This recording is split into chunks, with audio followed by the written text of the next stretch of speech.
Shalom, brothers and sisters, shalom. Giving honor and praise unto the Most High, the Creator and the Maker of heaven and earth.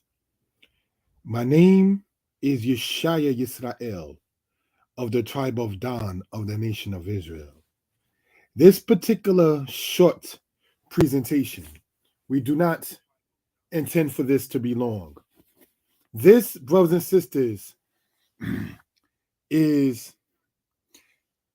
giving greatly on a higher level honor to the Most High and thanking the Most High for allowing me to even be an author and to publish His word unto His people.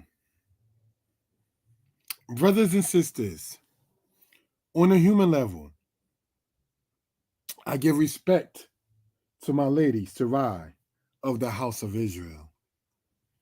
I give respect to the people who bought the book, Egypt Talk and Writing.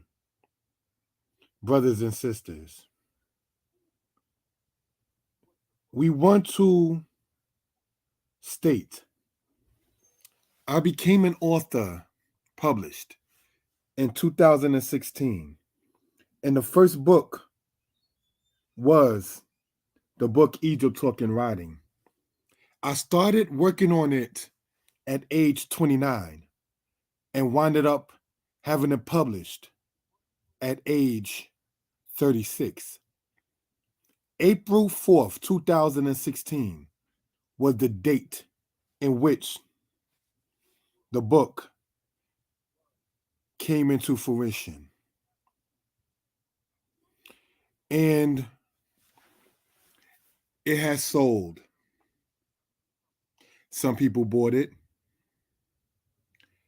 Some people liked it. I did not get too many complaints concerning it. And as we go in this presentation, I'm going to show, at least speak upon that is, of the one complaint that I did have.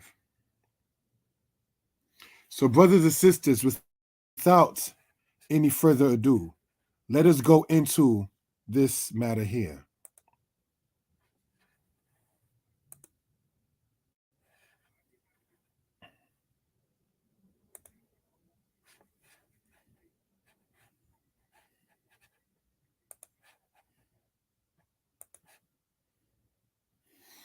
Shalom.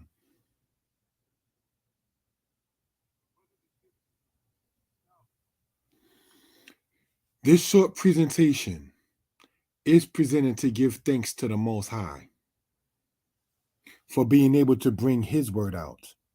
This day in 2016, the book Egypt Talk and Writing was available on Amazon. We are celebrating 6 years of the book's release.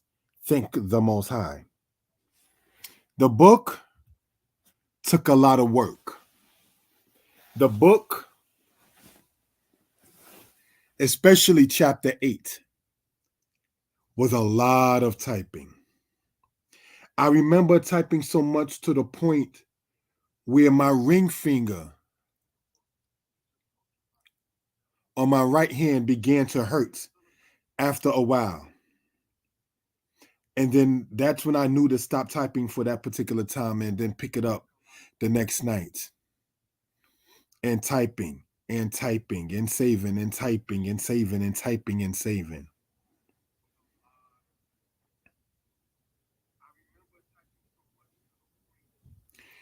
The part of the book for those interested. Now, this book here is a response for those who are interested.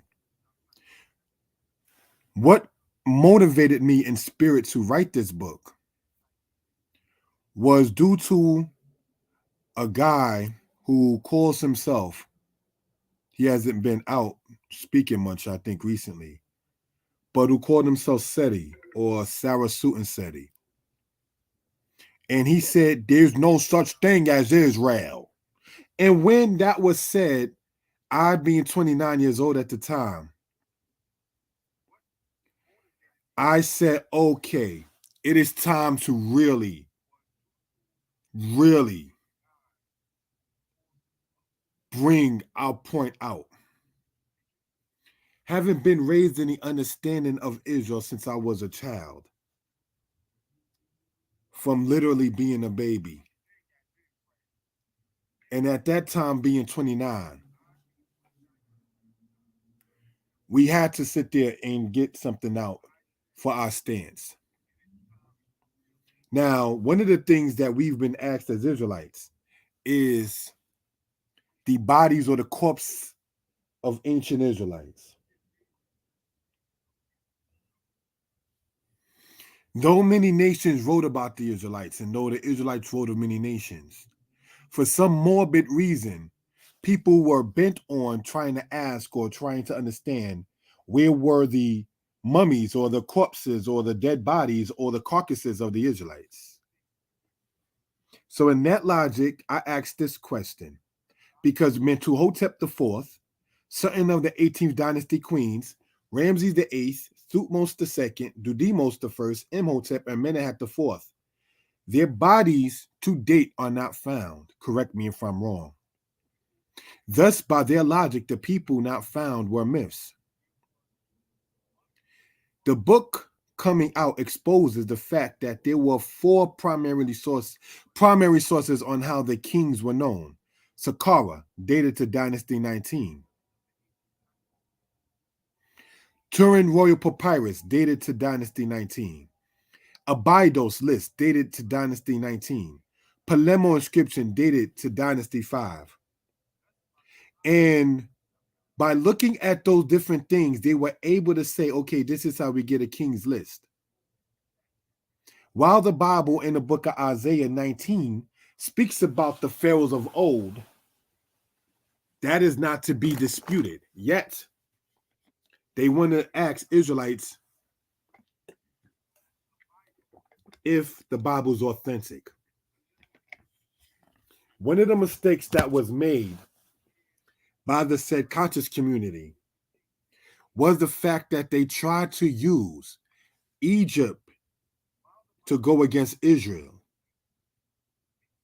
when the ancient Egyptians did not claim everybody that was black as their people, because they knew themselves that there were other nations and tribes that would be deemed black, but were not the same people as they of the ancient Egyptians. So with that, we just wanted to go over that for reasonable purposes. Next part, please. Questions that are in the book. If there are 32 dynasties, how are we aware of what happened in the era of Dynasty 19? Why are the Hyksos in Dynasty 15 said by many to be pale and invaders? Yet in Dynasty 26, the pharaohs have Greek soldiers fighting for Egypt. Why then the issue of Thutmose I attacking the Nubians is mentioned? The Kemet trained the Wells to Africa. What am I saying, brothers and sisters, by this right here? Why, when Thutmose I, sorry about that, why, when Thutmose I attacking the Nubians is mentioned, you notice they'll leave from Egypt itself and then go and start talking about Africa as a whole. It becomes kind of like a conscious version of hip hop, or should I say better yet, hopscotch. Jump here, jump there, jump there, jump there. So while this is no attack on Egypt, brothers and sisters, it is a matter of setting a record straight. Why, when the co-regencies of dynasties 7 through 10 and 21 to 25 are mentioned, it is ignored, yet a timeline is given saying the Nile Valley civilization is the oldest? Why do I ask that question? That we see, brothers and sisters, why, when the co-regencies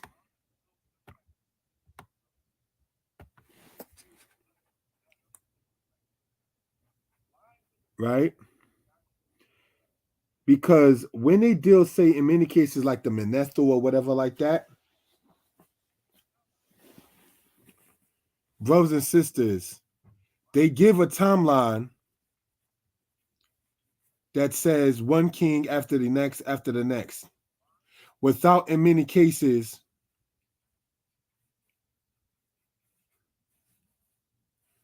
giving acknowledgement that some of the kings ruled at the same time, saying this is the oldest civilization, and so forth and so on. Why is it that Hatshepsut is shown with a beard? Why are there 7 dynasties not native to Egypt? Why are there over 5 peoples mentioned on the Meneptah stela, yet many blacks today act as if Egypt was the be-all and all? What am I meaning by that? Is that who are the people that Meneptah talked about in the Meneptah stele? Were they black? Yes. Why does Apura state in Dynasty 13 that scribes are killed and their writings are taken away? In the Apura papyrus, it talks about the scribes being killed and their writings are taken away. Were they trying to censor matters? Were they trying to hide matters by killing reporters and taking away their writings? These and other questions will have the Kemet community back on trial. Now, what do I mean by that? Those who do know and been following this kind of matter and the purpose on why the book was written, there was a thing where they had a thing called Kemet on trial. And what I've come to understand and see, brothers and sisters, is that they really didn't care about Egypt. They didn't really seem to care about Samatawi and its own uniqueness. They didn't seem to care about the ancient Nile Valley civilization and things of that kind of nature. It became more so of a thing, brothers and sisters, of let's use Egypt as a catalyst to debate the Israelites.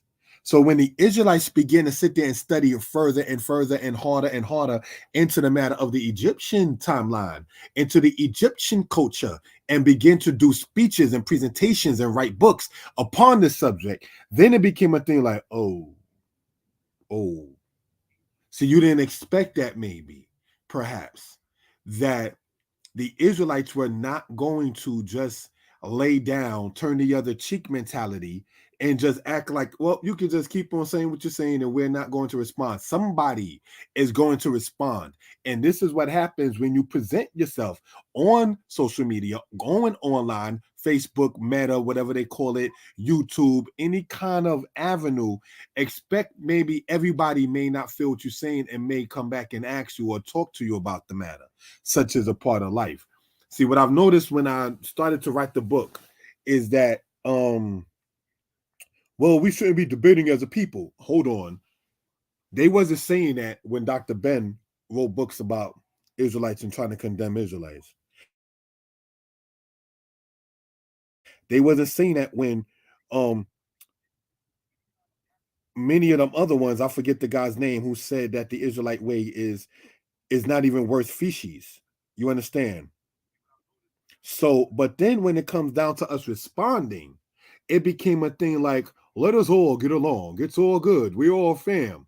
We wasn't fam when you said Moses was a myth. We wasn't fam when you said that Joseph was never in existence. We was not fam, brothers and sisters, when that guy said he said what he said. We was not fam, brothers and sisters, when Ray Higgins was going all over the place trying to sit there and say, can you prove anything in the Bible? Now that we are up there talking about this kind of matter, then it becomes a thing like, oh wow, oh the Israelites are responding. Shout out to my lady Sarah Michaela. Thank you for moderating, sweetie. Halu Warren. Yeah. This is going to be recorded, so you can always listen to it later. But yeah, people such as Ray Higgins, following a pattern of some people like Ashra Crazy, following a pattern of some people such as that guy Seti, all of those in the said quote unquote conscious community, when they began to be known online, and I happen to run into them online, that's when I began to just do this kind of study to get this kind of book out. So that way people can sit there and see for themselves what's being said and how to, if you care to, defend your position as an Israelite, knowing the Torah is not false. And so looking at these kind of things, we just wanted to point that out. All right, next slide, please. Now, this is part of the book itself. I'm going to read it. The Hyksos were called that by the Greeks. They themselves were called Hyksos, and they were the rulers, not the regular people of the Asiatics. Thus, we should note the people who were called Hyksos / Hyksos did not call themselves such a term.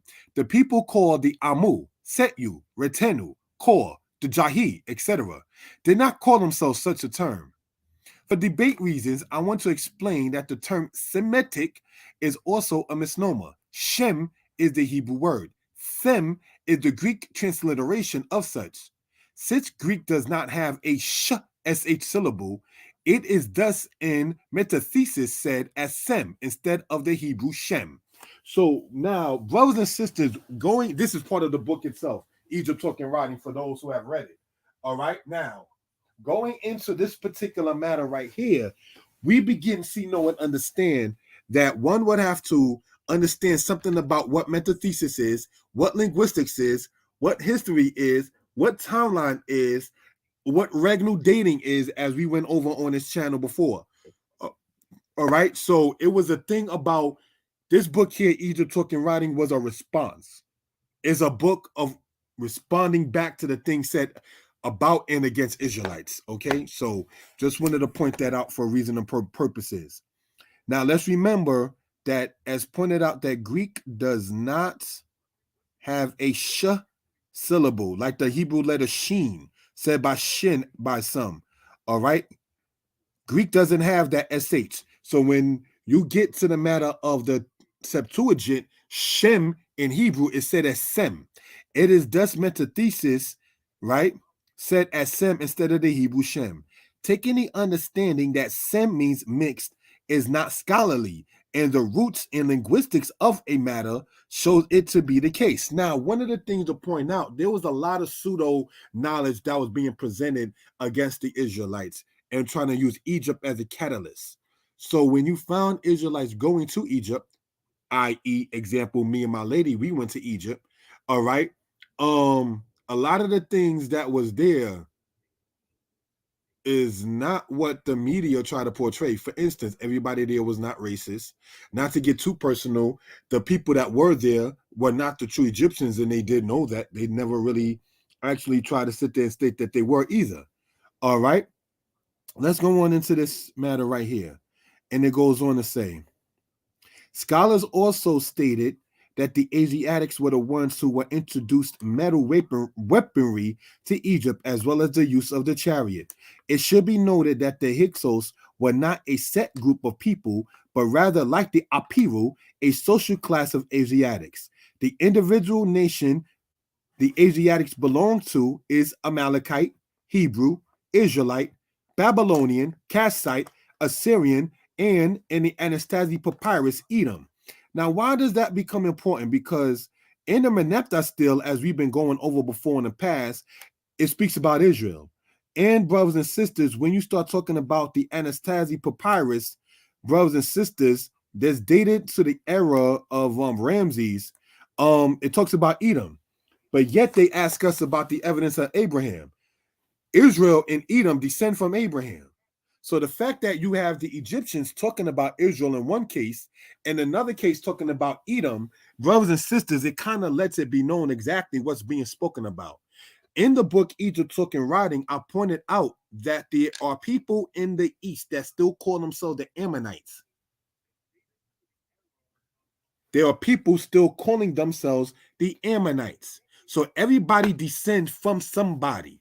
So this is something we want to point out for reference purposes. Remember, the said conscious community's angle was an attempt to try to use Egypt to bash against Israel. But then when Israelite brothers and sisters began to study into the Egyptian history, into brothers and sisters, Metu Neter, the ancient Egyptian language and things of that kind of nature, then the kind of debating thing kind of began to change after a while. It wasn't a thing going on such and such channel every December, and we're gonna have this big debate, and and everybody pays $30 because I went to some of them debates myself. And now this is not to keep blowing the guy's name up or whatever, but I wanted to acknowledge why I wrote this book in spirit was because of what that guy said. He said, there is no nation called Israel. When said he had a debate with an Israelite, we're going to move on in that particular case. I asked him this. I said, brother, you're saying that the Israelites did not exist. I watched him on channel say it. You understand? And in that particular case, how then can, according to you, a people who never existed, and while Ray Higgins is saying the Israelites, or quote, the Jews, wrote themselves into history, how then can you charge them with plagiarism? How can a non-existent people be charged with plagiarism? Now, for that, I don't need a papyrus. I don't need a parchment. I don't need a scarab. I don't need a bula. A bula is something like you find in ancient Israel with a king's name on it. Scarab, you find in ancient Egypt with a king's name on it. A parchment is what ancient Israelites used to write on, and ancient Egyptians used to write on papyrus. A papyrus, parchment, scarab, or bula. I don't need any one of those four to ask this kind of question. Seti, you are saying that the people of the Israelites did not exist. If they did not exist, then how can they be charged with an act of plagiarism when plagiarize is a verb and a verb is an action and it can only be done by humans? This is why when they try to use Egypt to go against Israel, as opposed to just talk about Egypt for Egypt and let Israel talk about Israel for Israel, that's where you wind up messing up at. You understand? That's where you messed up at. Now, when me and my lady was in Egypt, right, I spoke with the tour guide, and because there was a battle that Ramses II had with the Hittites, and both in their own record claimed victory. So I asked her, who do you think really won? And she said, oh, the Egyptians won. So I'm not saying the Egyptians didn't win. I'm not saying the Hittites did not win. I wasn't there, not trying to be funny. But what I can state is that if you got two different nations claiming that they won the same battle, somebody is either lying and or embellishing. Now, whether or not, as the sister Tamika typed in, Israelites are real people. Now, whether or not the said West Indian and African American are the true Israelites, that's not what this book really focuses on. That book that focuses on that is the one that came after this, September 6, 2016, called Deuteronomy 28, History Untold to the Masses. Again, giving a shout out to the people who did support and patronize this book. All right. The book and the stance. This is part of the book, Egypt Talking Writing. The purpose of this was to show that the Israelites did exist in history, was not a myth, and ultimately to show that the Israelites are in part the African American of today. Now, let's look at this, and we'll just read part of what's written in the book that I typed up, thanks to Most High. The record of Titus' besieging in Jerusalem is known from Josephus and Tacitus. Is known from Josephus and Tacitus. Why do I point that out? Because a lot of times they attempt to say the only person who spoke about the wars of the Jews with the Greeks and the Romans was Josephus, this one sole scholar. But yet Tacitus, the historian, talked about it. So that's why, again, trying to use Egypt as a catalyst against Israel while ignoring other matters of the world at large was not the wisest thing. All right. Tacitus says in part, it seems advantageous to leave Titus at the head of the army to meet all the eventualities of the new reign, whether good or bad. Titus pitched his camp before the walls of Jerusalem and proceeded to display his legions in the battle over. The Jews also, and then I left it off at that part. Get the book so you can continue reading. All right. So I just want to point this out. of what's being stated in that particular case. All right. Now, let's go on to the next part. Thank you. Again, the book that you see is available on Amazon. Now, we spoke about Meneptah not too long ago. The picture you see there on the left is me. This picture was taken by my lady when we was in Egypt inside the museum. All right. Now, I'm going to say this. They don't allow you to record yourself talking and looking at the monuments and so on. All right. But you can take pictures. All right. They will have their security come in the museum and ask you to stop. All right. So if you're recording and doing lessons and things like that without their authorization. All right. So here we have Egypt talking writing. Did the Torah come from the culture of Tom Mary? Vincent Hutchinson. Now, at first, as we would see, it was first pen named with my Hebrew name, Yeshiah Yisrael. However, I wanted to give honor to my father by pen naming it after his name in honor. May he rest in peace. All right, to put some honor upon it. Now, this particular cover was made by the brother Naphtali Dan, Chief Naphtali Dan, who goes to the congregation DCB. All right, much respect to that brother. He did that particular cover. All right, and that's me on the other side pointing at the Meneptah Stela. Here we see different cover and when the book was going to be changed. I meant to write change. Sorry about that. Sorry about that.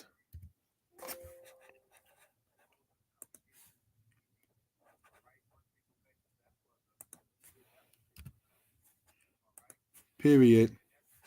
One of the things I noticed when I was writing the book too is when I went in a spell check, the amount of grammar I made mistakes on, I was just like, wow, that's deep, But just wanted to point that out. Open to constructive criticism. All right. On the other end, giving a shout out to my little sister who was a person who helped edit the book and so forth and so on. This cover that you see on the left side, Did the Torah come from the culture of Tameri? This cover was made by a brother named Zebulun Hedekiah of the tribe of Levi. All right, that was the original cover of the book when it was released in 2016. All right, this cover that you see here on this left side, all right, was made in 2018 by the request that I made to the brother Naftali Dan. All right, now what you're seeing here on this particular right side, Israelites respond to Kemetic claim, the evidence of the Exodus, is the exact same book. I was just thinking of changing the title for a moment, but I never published it through that kind of matter and so forth and so on. So I just wanted to point that out, all right, for evidence purposes. Again, this cover that you see right here was made by Naftali Dan, all right, who goes to the congregation DCB. So I just want to point that out for reasonable purposes. Next slide. All right, thank you for participating. And let's look at this again. Different covers of the same book. All right, I used the one that you see on the right side, Egypt Talking Writing, with no pictures on it. That one was what I was using on Facebook to promote it. One of the mistakes I made, family, is I said this book was going to be out and published at set date, and then I didn't publish it at set date. So as an author, you don't want to, unless you're already doing back orders, you don't want to give people, brothers and sisters, a date that something's going to be out. But it was my first book, first time becoming an author in something, and live and learn. All right. I'm giving thanks unto the Most High. This is the 4th of April, and it was this date 6 years ago, also on a quote unquote Monday, that this book was released. Or on a Tuesday. Sorry, one of those days. Sorry about that. So just want to point that out for reference purposes. Brothers and sisters, I want to take this time out now to give a shout out to the brothers that are in the South who helped me greater than many people would know. One of them being named Eob of Judah, the other one being named Ezra of Judah.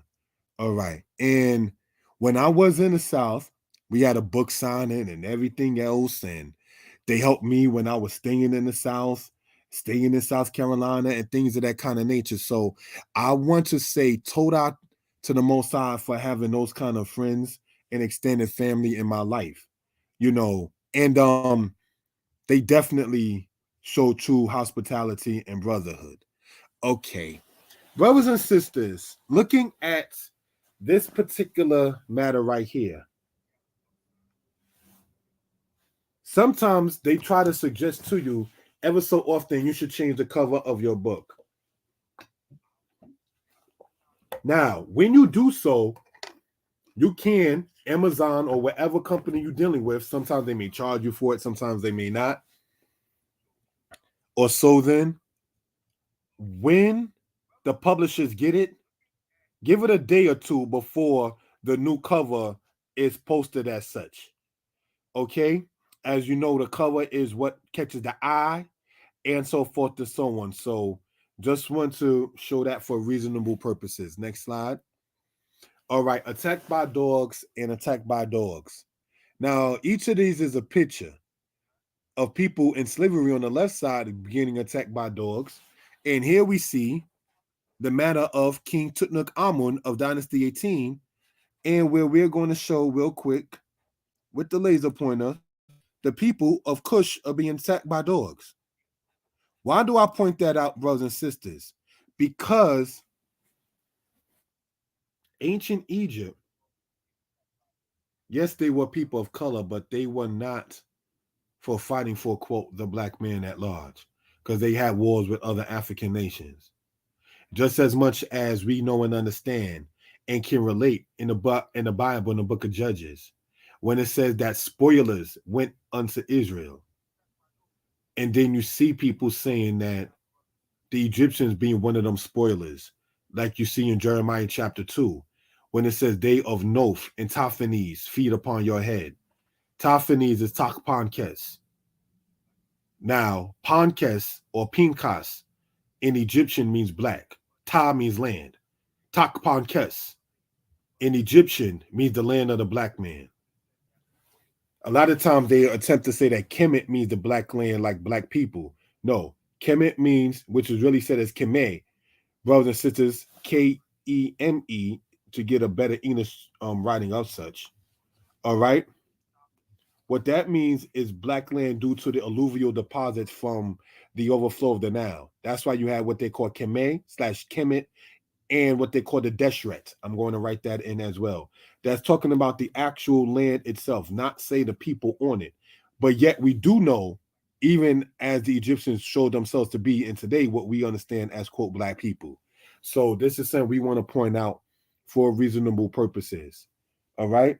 Now, let's go on, if we will, to the next part. All right. The new cover in My Lady's book, Egypt Talking Writing. All right. This, what you see here with the laser pointer, is found, as pointed out before, in the Heck Museum. This cover right here was made by the sister. You can find her for those who want to get those kind of things done. Fab Aim Edits on Facebook. All right. And she did both of these covers, actually. The book that my lady wrote, you can get this online as well. Chronicles of a Black Woman's Soul, In and Out of Time. By Tanya Westbrook. Brothers and sisters, the poems in here are not fake. As I stated, some are real, some are funny, some are sad, but nothing in here is fake. All right. So looking at it in this particular case, I took the liberty, and my lady was okay with it, with her picture being part of the new cover and my picture on the other side. And what you see in the middle is actually shown inside of an Egyptian museum. This is the Rekhmere matter, and so forth and so on. What you see there is the, where the laser pointer is at, that's one of the mud brick pyramids. What you see right here on this side is part of the Apura papyrus. All right, so this is what we want to point out. Then you had ancient Egypt with the eagle, and then you got America with the eagle. This gets into when we start talking about us being a house of Israel and symbolisms. So just wanted to go over that, and we're going to close out in this part right here, giving a shout out to the people who have supported Brew newsmagazine@yahoo.com. Email them, get your information out there as an Israelite Delight magazine.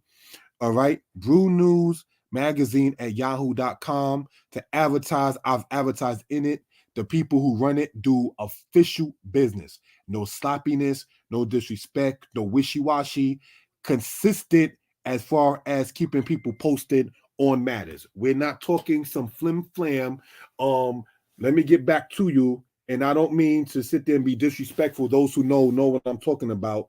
I gotta sit there and dealing with the HVAC. No. These, you know who I'm talking about, family. You've been talking about this HVAC thing with the said school for over a year or close to it. But the people who on the other end who deal officially in business, with the Light Magazine, Hebrew Magazine, I've got my ads in there. It's official. It's no sloppiness, no make believe, no wishy washy, no if and any, nothing of that kind of sort. All right. So looking at it like that in that particular case. So get into that email, brewnewsmagazine@yahoo.com, and get your information out there, House of Israel. All right.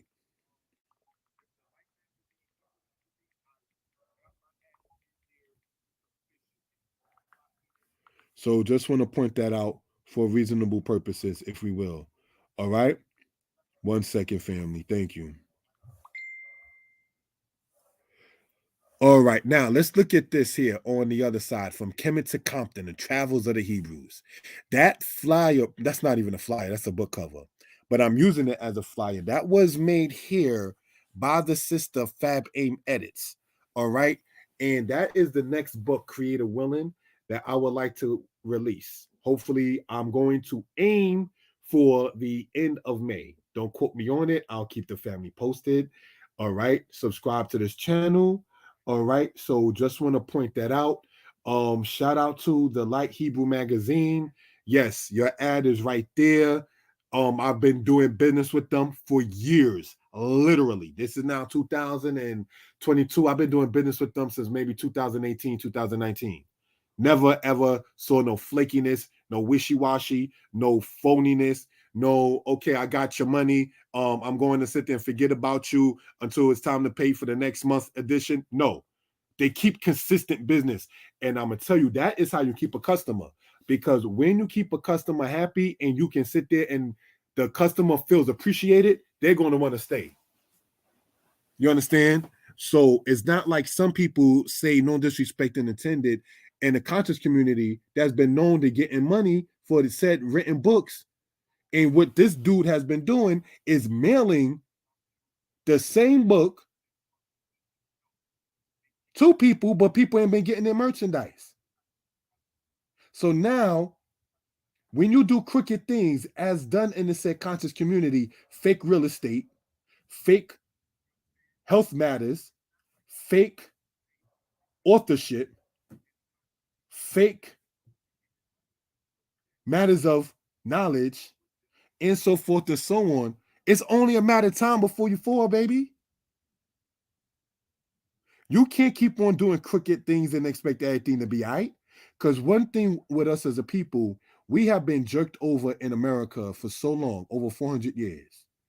It has been an American sport of 400 years to disrespect the black man. We don't want to accept that from ourselves. We don't want us to play us. We expect more from us, and we should expect more from us. And one of the things to talk about is the freebie thing. We have to stop as a people because this ends the PowerPoint. Well, just about ends the PowerPoint. Me and my lady, and for the future, and add for future presentation. 9 p.m., April 8th. All right, more Yeshiah Torah lessons. 100 slides of linguistics, history, and archaeology. Those have been following on Friday night, which is the Shabbat. We've been going over history, going over archaeology, going over linguistics. We did it Friday night last. We did it the Friday night before, and we did it the Friday night before that. So you can see it on this channel. Subscribe to the channel, Mora Yeshaya Torah Lessons. And the beautiful couple that you see there on the left side is a picture of me and my lady, the woman whom I have much respect for and much love for. And again, brothers and sisters, her book is right here. Chronicles of a Black Woman's Soul, In and Out of Time. It's a poetry book. And Israel, the book of Psalms is poetry. All right. There's poetry in then the prophets itself. So we want to point that out for reasonable purposes, if we will. All right. So I'm going to close out this particular matter as far as this goes here. Again, the ad. Subscribe to the channel. This coming Friday, 9 p.m. Eastern Standard Time.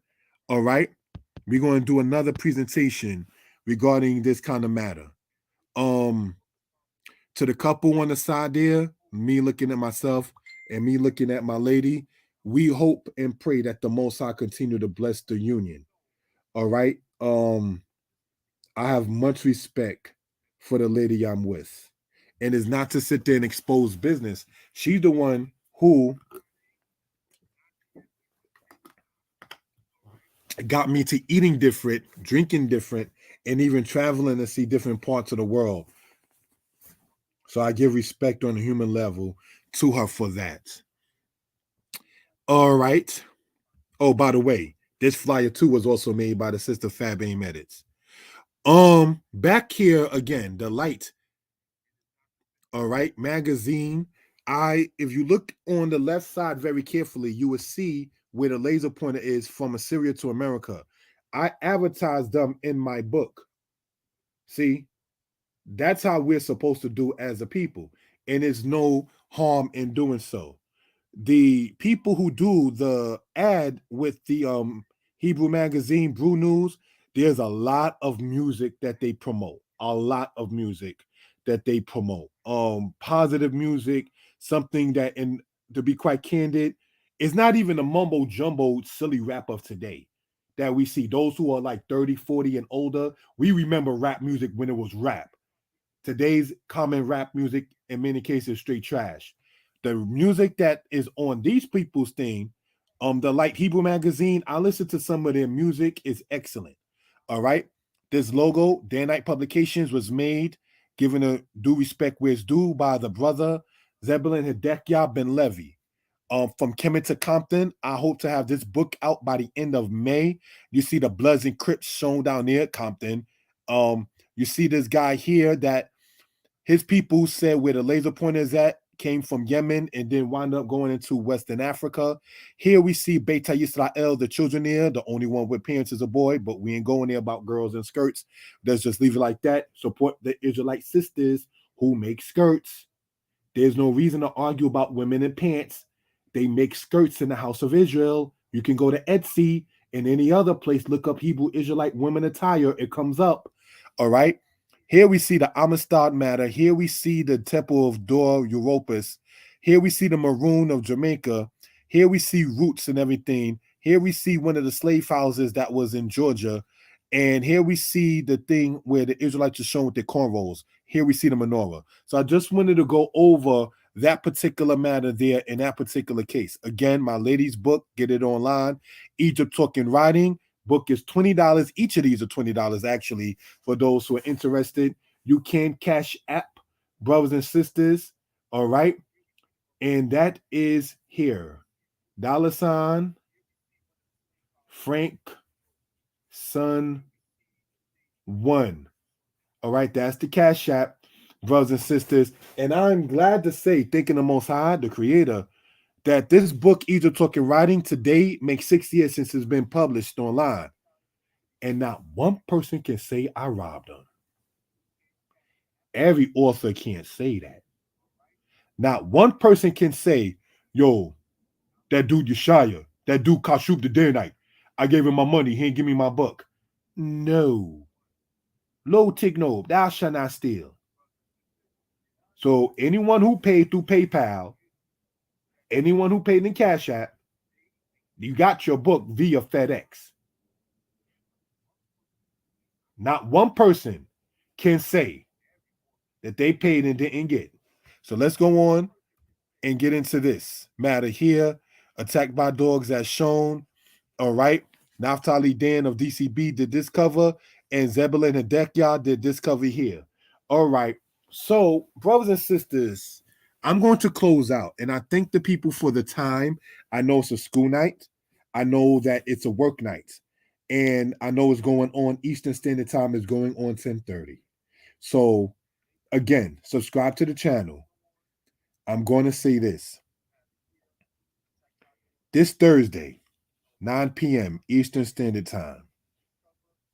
I'm going to interview Mighty Hebrew, brothers and sisters, because of the minimalism mentality regarding the Hebrews. I have seen already the PowerPoint that the Mighty Hebrew is going to come with on the channel. Israel, all I'm going to say is get your pens and pencils, get your pad of paper, because I don't think this kind of lesson wants to be ignored that we're going to bring out on Thursday. This is not kissing nobody's behind. This is not sweating nobody. But I have seen the PowerPoint already that is going to be presented this coming Thursday. Creator willing. You don't want to miss this one.